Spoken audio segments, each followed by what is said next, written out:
Oh boy! Today, Cedar Point just announced a brand new roller coaster, which means I'm back, I'm making videos like this again, because this is important, and this is what the people want. So let's talk about it.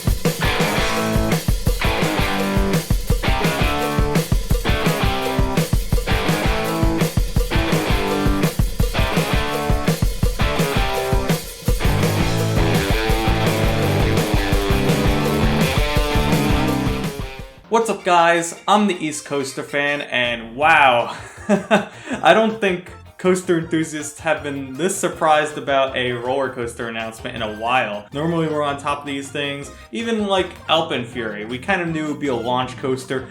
This was out of the blue. Cedar Point is going to be receiving next year Siren's Curse, the tallest, the fastest, and the longest Vekoma tilt coaster in North America. And depending on how fast Circuit Breaker opens at Codaland, it might be the first in North America as well. If you're unfamiliar with a tilt coaster, it's sort of similar to a B&M dive, except instead of holding you at the top, there is an entire track segment that tilts forward and goes 90 degrees. Currently there's only one tilt coaster that's been built, and it's in Taiwan. It's called Gravity Max. Oh, and did I mention it opened in 2002? For some reason this model just got lost in the mix, I guess, but it's starting to make a comeback, and with new Vekoma, which is even better. Now, I knew today they were going to be announcing something at Cedar Point, but I thought it was going to be something relating to Snake River Falls, which closed a week or two ago. But man, this was completely different. Instead of going where Snake River Falls was, it's actually going next to Iron Dragon and Valraven, in a plot of land that used to be the Cedar Point employee dorms. Those dorms were taken out a few years ago, and that plot's been empty. So it's ready for a new coaster, and Cedar Point, they decided this would be a perfect spot for a tilt coaster. It's kind of weird though, having Valraven and then Siren's Curse next to each other. It'll be definitely interesting. It's like when Six Flags New England had the two boomerangs next to one another. But it's Cedar Point, they gotta work with the land that they have, and that was one of the biggest plots. And maybe they want to save like Millennium Island, Snake River Falls, that area for something else. So let's go into the stats real quick. So this coaster is gonna have a height of 160 feet, a top speed of 58 miles per hour, and a 2-minute ride time with nearly 3,000 feet of track. The color scheme is going to be red track with gray supports. I don't really see red and gray kind of fitting with the Siren theme. In fact, you kind of think of something like blue. It is an ocean theme after all. But whatever, this is just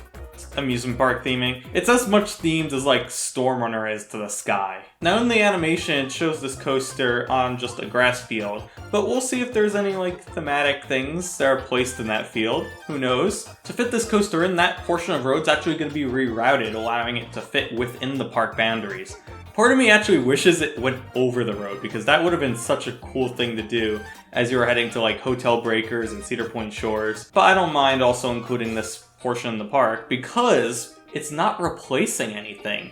Well, the Cedar Point dorms, but those were already taken out. Not a single attraction is being removed for this roller coaster, which I find really impressive. So going into the ride layout, it's going to start with a traditional lift, followed by a slight left-hand turn, and then you have your tilt drop. I love how it's placed right next to the midway. In fact, I think this drop is going to look better on the midway than even Valraven does. Now, there hasn't been an official POV released yet from Cedar Point, so there hasn't been any specification on the element names or things like that, and I'm going to try my best to analyze the rest of this layout. But it looks like after this twisted drop, you're going to be entering a dive loop similar to the one that's going to be found on Flash Vertical Velocity, which is then followed by an upward spiral and a high banking right turn. Then you're going to go down, kind of do this like weird airtime pop, and then go under the ground. That's a really cool feature, and even has some either queue or like the exit ramp right there, so that'll be a good place to get some pictures. Followed yet by another weird element.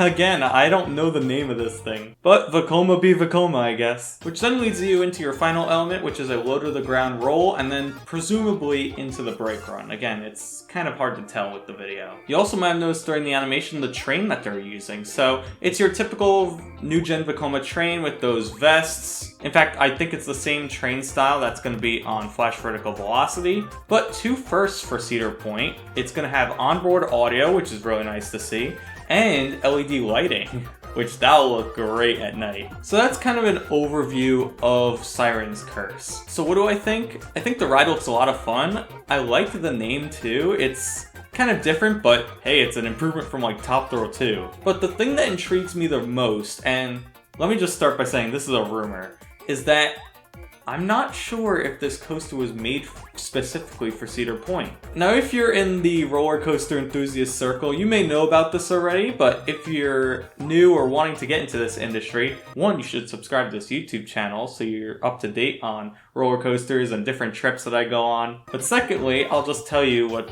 I think happened here. Again, all rumors, so this is not fact until they say it is. If you remember, Energylandia in Poland actually was going to get a tilt coaster. If you take the concept art of what Energylandia announced, it looks exactly the same as this coaster. So that is really interesting. But then it gets a little bit weirder. Another thing that happened, I believe a few months ago now, was that track was spotted at Six Flags Mexico. And people then thought that a tilt coaster was gonna be going to that park. I think it was mainly an issue with chopping down trees, noise, something with the construction process that would have made it really hard. But what's interesting about that is the pictures that we saw showed red track. And lo and behold, Siren's Curse is gonna have red track. So in a true Six Flags move, because remember now Cedar Point is technically a Six Flags park, they're getting a relocated coaster from both Energylandia and then Six Flags Mexico, and now it's making it here. So if you want to put on your tinfoil hat, you could treat this as a last minute roller coaster installation. Maybe to cover up Top Thrill 2, or maybe this was always the plan, I don't know. But I'm sure we won't get an official answer to that for many, many years. Or it might just stay a rumor, I don't know. I actually never made it out to Cedar Point this year to ride Top Thrill 2. It was originally on my plans, but I slowly lost interest. But now with Siren's Curse and Top Thrill 2 technically opening the same year, it's given me a lot of motivation to go back to this park. So I think this looks like a really fun addition to the park. I think the general public are really going to like it too.